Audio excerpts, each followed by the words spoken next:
ভারতীয় ক্রিকেট টিমের মোহাম্মদ সিরাজের ইসলামের প্রতি ভালোবাসা দেখে অবাক হয়েছে গোটা বিশ্ব। এর কারণ হলো রিসেন্টলি ভারতীয় ক্রিকেট টিম টি-20 ক্রিকেটে চ্যাম্পিয়ন হয়েছে ভারত। এই ভারতীয় ক্রিকেট টিম যখন চ্যাম্পিয়নশিপ তারা সেলিব্রেট করতে যাবে, ঠিক এই চ্যাম্পিয়নশিপ সেলিব্রেট করার মুহূর্তে মোহাম্মদ সিরাজ ওই স্টেজ থেকে বের হয়ে গিয়েছে। এর কারণ হলো ভারতীয় ক্রিকেট টিম তারা মদ ঝাঁকিয়ে শ্যাম্পেনের মাধ্যমে তাদের চ্যাম্পিয়নশিপ সেলিব্রেট করবে।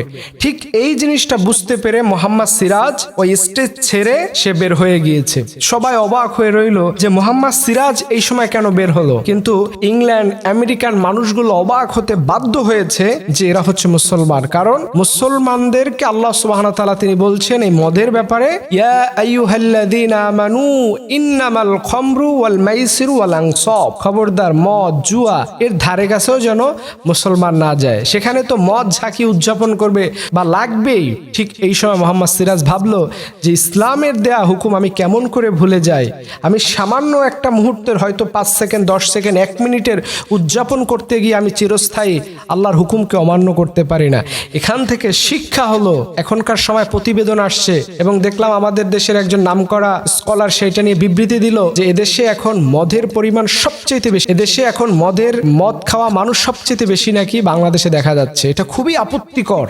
আল্লাহ তাআলার বিধানকে মানুষ কিভাবে ভায়োলেন্স করে তার নিজস্ব চিন্তা ভাবনার মধ্য দিয়ে তারা আল্লাহর দেয়া হুকুমের বিরুদ্ধে গিয়ে তারা এই কাজ করতেছে। দেখেন ভারতীয় ক্রিকেট টিমের মোহাম্মদ সিরাজ চাইলেই সে এটা করতে পারতো, নর্মালি একটা বিষয় ছিল, কিন্তু আল্লাহর কোরআনের ব্যাপারটা তার হৃদয়ে থাকার কারণেই সেইটা থেকে নিজেকে বিরত রাখতেছে।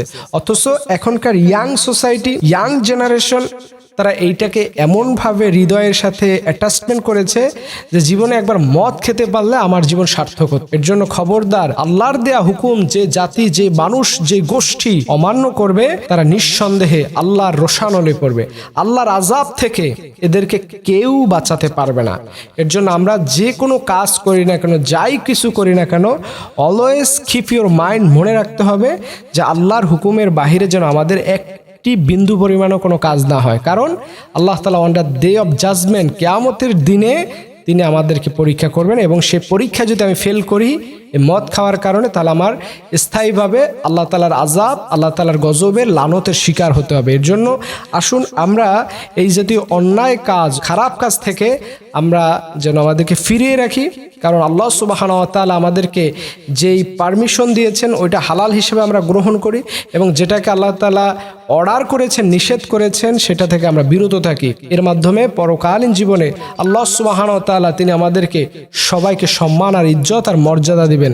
এর জন্য আসুন আল্লাহ তাআলার কোরআনের সাথে সম্পর্ক রাখি এবং এই পুরো জীবনটাকে আমরা ইসলামময় সাজাই। ইসলামের সাথে সম্পর্ক রাখলেই আল্লাহ সুবহানাহু ওয়া তাআলা আমাদের জীবনকে খুশি করে দিবেন, যার স্থায়ী আবাসন হবে জান্নাত। আল্লাহ রাব্বুল আলামিন আমাদের সবাইকে স্থায়ী জান্নাতের মেহমান হওয়ার তৌফিক দান করুক। সকলে আমিন।